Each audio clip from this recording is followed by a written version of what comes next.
All right, folks, so is Judaism left-wing or right-wing? Well, I actually have the answer here in this envelope. So drum roll, please. Let's see.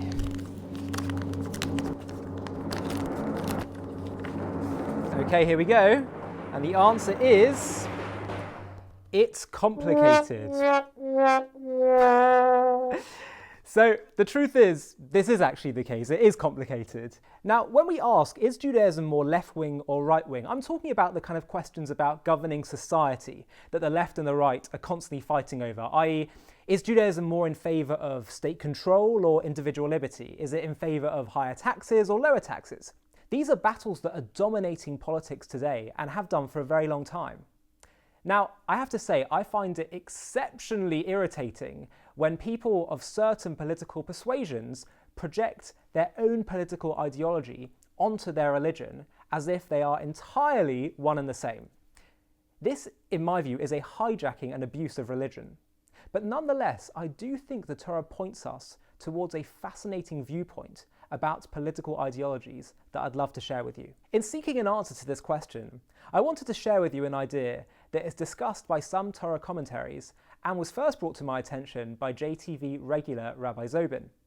He pointed out something amazing, that this debate between the right and the left of how we govern society can actually find its roots in the very beginning of the Torah, where it gives an account of the beginning of human history. Because the Torah starts by telling us the story of humanity as a whole. It tells us of a society that arose from the offspring of Adam and Eve. It was the society preceding the flood. It was a society of anarchy, a society in which people could do whatever they want. It was almost a free market gone haywire, with nothing, not even a shared community or religious values, that was able to restrain human activity from immorality and debasement. And the chaos and immorality of this period led to total collapse and eventual extinction.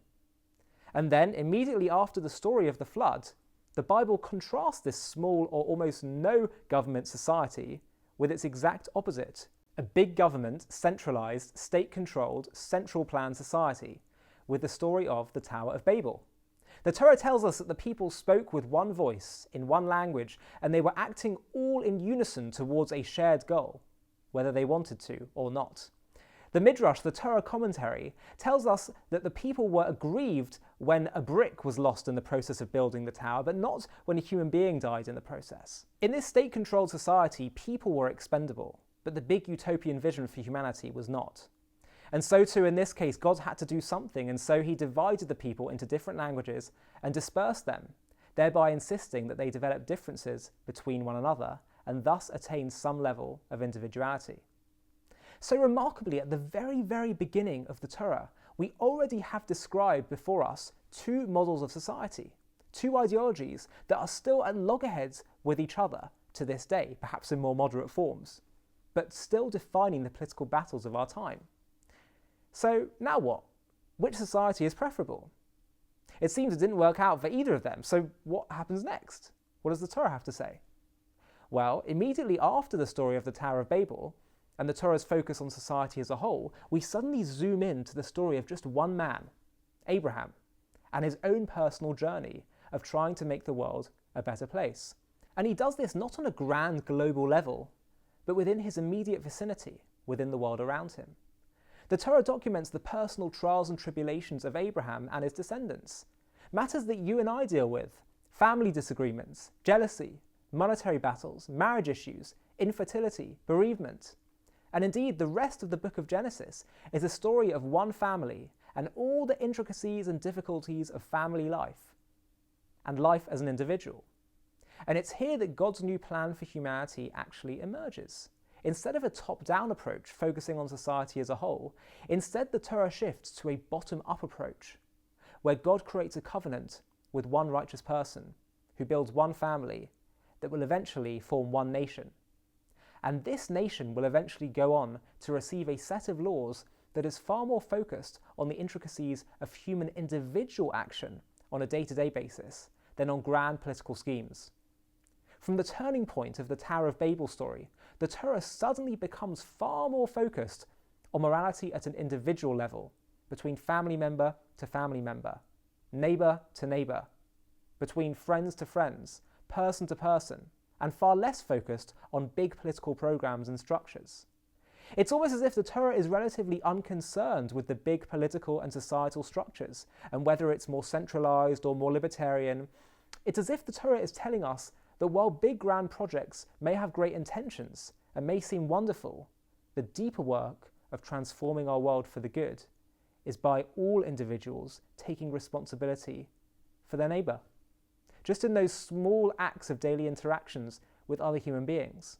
That smile you give to that person as you cross them on the street. The extra errands you do for your family member, even though you've got your own priorities for the day. It's in those individual acts of personal responsibility that the world really changes. And though we may think our personal acts of morality or kindness or spirituality may be small, the ripple effects may be bigger than we could ever imagine. The Torah is universalist in its ambitions, but particularist in its methodology. It cares for all humanity, and while there is a place for politics in Judaism, the work of changing the world is primarily focused, not in the world of politics, but in the daily acts of individuals like you and me. It's interesting, you can sometimes find people whose lives are heavily centred around politics and what they believe is intended to help humanity. They can often be found to have not such great, even immoral, personal lives. Lenin, who had great visions for society, was known by those surrounding him to be a not particularly nice person. The Torah recognises that it's easy to preach large, grand-scale political plans and to profess a love of all humanity, but it's much harder to love your neighbour, to be a decent person to your family, to your friends, neighbours, and all those around you.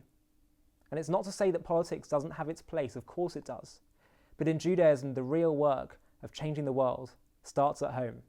As I was drafting this video, I actually happened to come across a speech given by the great Rabbi Shlomo Farhi, and he said something that resonated so much with all of this.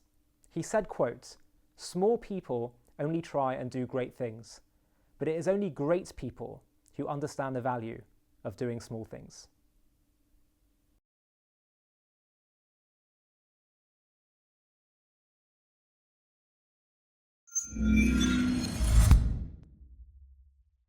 To stay up to date with JTV content, click subscribe here if you're on YouTube and hit the alarm bell. And if you're on Facebook, hit the like button and under following, click see first. If you enjoy watching JTV content and want to help us continue to grow, please consider making a donation to us by clicking here.